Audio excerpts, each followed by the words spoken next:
जी नमस्कार। तो दोस्तों, स्वागत है आपका अपने यूट्यूब चैनल SK एडुकेयर में।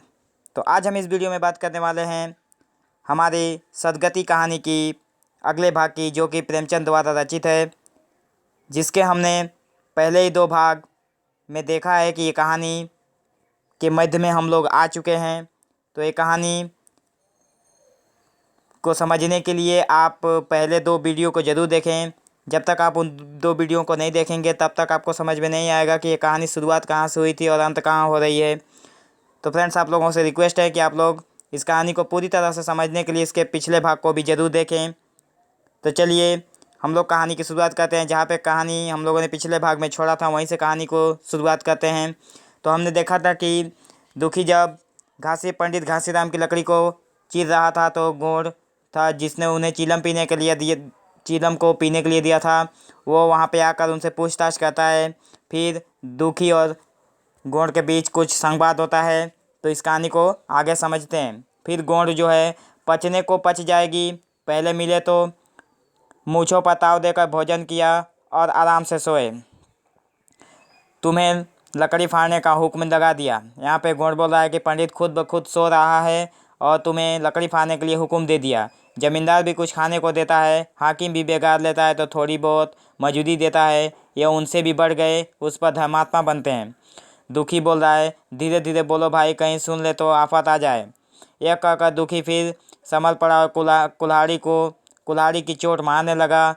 चिखुरी को उस पर दया आई, आकर कुल्हाड़ी उसके हाथ से छीन ली और कोई आध घंटे खूब कसकर कुल्हाड़ी चलाई, पर गांठ में एक दरार भी ना पड़ी। तब उसने कुल्हाड़ी फेंक दी और यह कहकर चला गया, तुम्हारे फाड़े यह ना फटेगी, जान भले निकल जाए। कुल्हाड़ी जो चिखुरी था वो दुखी को देखकर बहुत उस पर दया आ गई। उसने सोचा कि मैं ही इस लकड़ी को चीर देता हूँ, बेचारा ये खाए पिए इस पर अपना जोर दिखा रहा है, लेकिन वो तो उसका जोर काम नहीं कर रहा है, लकड़ी फट नहीं रही है।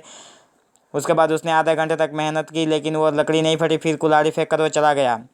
फिर दुखी सोचने लगा, बाबा ने यह गांठ कहाँ रख छोड़ी थी कि फाड़े नहीं फटती, कहीं दरार तक तो नहीं फटती। मैं कब तक इसे चीता रहूँगा। अभी घर पर 100 काम पड़े हैं, काज पड़ोसन का घर है, एक न एक चीज़ें घटी ही रहती है, पर इन्हें इसकी क्या चिंता। चलो जब तक भूसा ही उठा लाऊं कह दूंगा, बाबा आज तो लकड़ी नहीं फटी, कल आकर फाड़ दूंगा।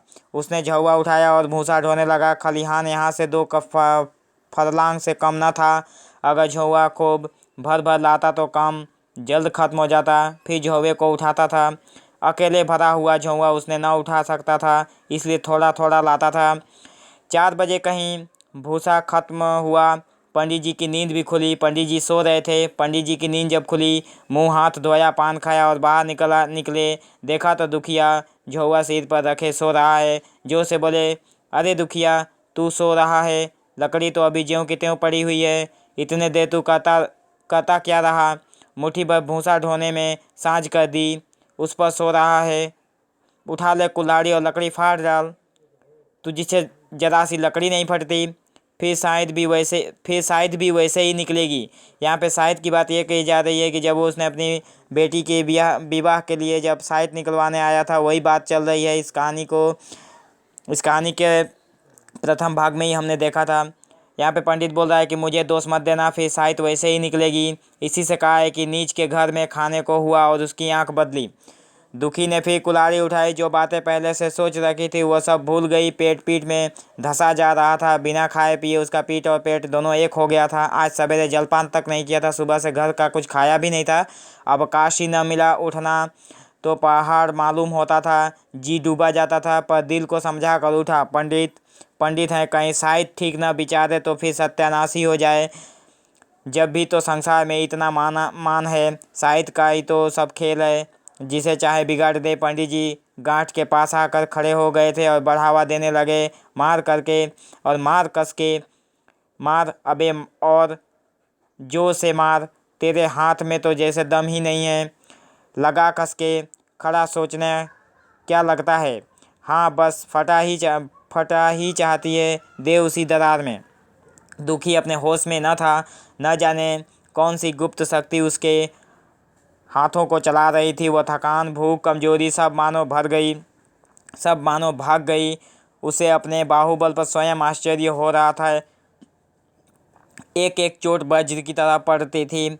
आध घंटे तक वह इसी उम्मीद की दशा में हाथ चलाता रहा, यहाँ तक कि लकड़ी बीच से फट गई और दुखी के हाथ से कुल्हाड़ी छूटकर गिर पड़ी। उसके हाथ ही वो भी चक्कर खाकर गिर पड़ा। भूखा प्यासा थका हुआ शरीर जवाब दे गया। सुबह से कुछ खाया पिया नहीं था। जब अंत में उसके पास दैविक शक्ति की तरह काम करने वाली शक्तियाँ जब उसके पास मौजूद हुई, तब वो लकड़ी फटी और लकड़ी फटते ही उसके हाथ से कुल्हाड़ी छूटकर गिर पड़ी, क्योंकि उसका शरीर अब उसका साथ देने से मना कर दिया था। उसका शरीर ने जवाब दे दिया था। पंडित जी ने पुकारा, उठ के 2-4 हाथ और लगा दे, पतली पतली चेलियाँ हो जाए। दुखी ने उठा। पंडित जी ने अब उसे दिख करना उचित न समझा। भीतर जाकर बूटी छानी, सोच गए, स्नान किया। पंडिताइन बाना बनाकर बाहर निकले। दुखी अभी तक वहीं पड़ा हुआ था। जोर से पुकारा, अरे क्या पड़े ही रहोगे दुखी, चलो तुम्हारे ही घर चल रहा हूँ। पंडित जी यहाँ पे अपना सब कुछ काम ख़त्म करने के बाद यहाँ पे आकर अब दुखी को जगा रहे हैं कि चलो दुखी, अब मैं तुम्हारे घर चलने के लिए तैयार हूँ, सब सामान ठीक ठीक है ना। दुखी फिर भी ना उठा। दुखी तो उसका शरीर तो जवाब दे गया था, वो कहाँ से उठेगा। पंडित उसे जगा रहा है। अब पंडित जी को कुछ शंका हुई। पास जाकर देखा तो दुखी अकड़ा पड़ा हुआ था। बदहवास होकर भागे। पंडिताइन से बोले, दुखिया तो जैसे मर गया। पंडित जी डर गए और जाकर पंडिताइन से बोल रहे हैं कि दुखिया तो मर गया। पंडिताइन हकबकार बोली, वो तो अभी लकड़ी चीर रहा था ना। पंडित, हाँ, लकड़ी चीरते चीरते मर गया, अब क्या होगा। पंडिताइन ने शांत होकर कहा, होगा क्या, चमरनों में कहला भेजो, मुर्दा उठा ले जाए। एक क्षण में गांव भर में खबर हो गई। पूरे में ब्राह्मणों की ही बस्ती थी। केवल एक घर गोंड का था। लोगों ने इधर का रास्ता छोड़ दिया। कुएं का रास्ता उधर से ही था। पानी कैसे भरा जाए। चमार की लाश के पास से होकर पानी भरने कौन जाए। एक बुढ़िया ने पंडित जी से कहा, अब मुर्दा फेंकवाते क्यों नहीं, कोई गांव में पानी पिएगा या नहीं। इधर गोंड ने चमरने में जाकर सबसे कह दिया, खबरदार मुर्दा उठाने मत जाना, अभी पुलिस की तहकीकात होगी। दिल लगी है कि एक गरीब की जान ले ली। पंडित जी होंगे तो अपने घर के होंगे, लाश उठाओगे तो तुम भी पकड़े जाओगे। इसके बाद ही पंडित जी पहुँचे, पर चमरने का कोई आदमी लाश उठाने लाने का तैयार न हुआ। हाँ, दुखी की स्त्री और कन्या दोनों हाय हाय करती वहाँ चली और पंडित जी के द्वार पर आकर सिर पीट पीट कर रोने लगी। उसके हाथ 10-5 और चमैरन थी, कोई रोती थी, कोई समझाती थी, पर चमैरन एक भी न थी। पंडित जी ने चमार को बहुत धमकाया, समझाया, मिन्नत की, पर चमारों के पर पुलिस का रोब छाया हुआ था। एक भी न मिनका। आखिर निराश होकर लौट आए पंडित।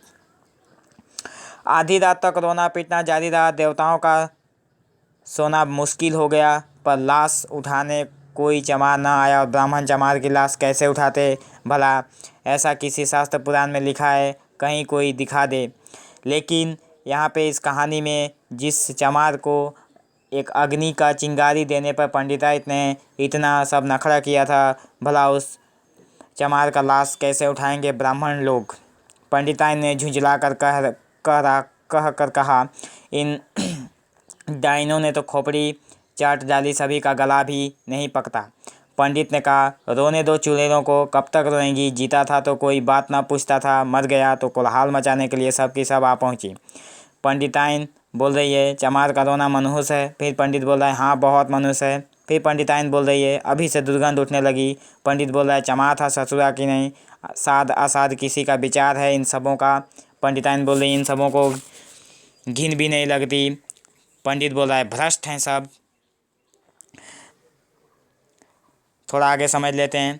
रात तो किसी तरह कटी, मगर सवेरे भी कोई चमार ना आया। चमारिनों भी रो पीट कर चली गई। दुर्गंध कुछ कुछ फैलने लगी।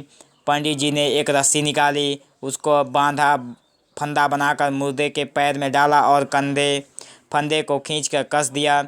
अभी कुछ कुछ धुंधलका था। पंडित जी ने रस्सी पकड़कर लाश को घसीटना शुरू किया और गांव के बाहर घसीट ले गए। अब पंडित को खुद घसीटना पड़ा। वहां से आकर तुरंत स्नान किया, दुर्गा पाठ पढ़ा और घर में गंगा जल छिड़का। उधर दुखी की लाश को खेत में गिद्ध और कुत्ते और कौवे नोच रहे थे। यही जीवन पर्यंत की भक्ति, सेवा और निष्ठा का पुरस्कार है। तो दोस्तों, आज हमने इस कहानी में देखा कि जिस दुखी चमार की हमारे पूर्वजों के समाज में नीच जाति के लोगों की क्या हालत थी। ब्राह्मण ही खुद को सर्वश्रेष्ठ मानते थे, हमेशा से अपने का अस्तित्व ही वर्चस्व रखा है।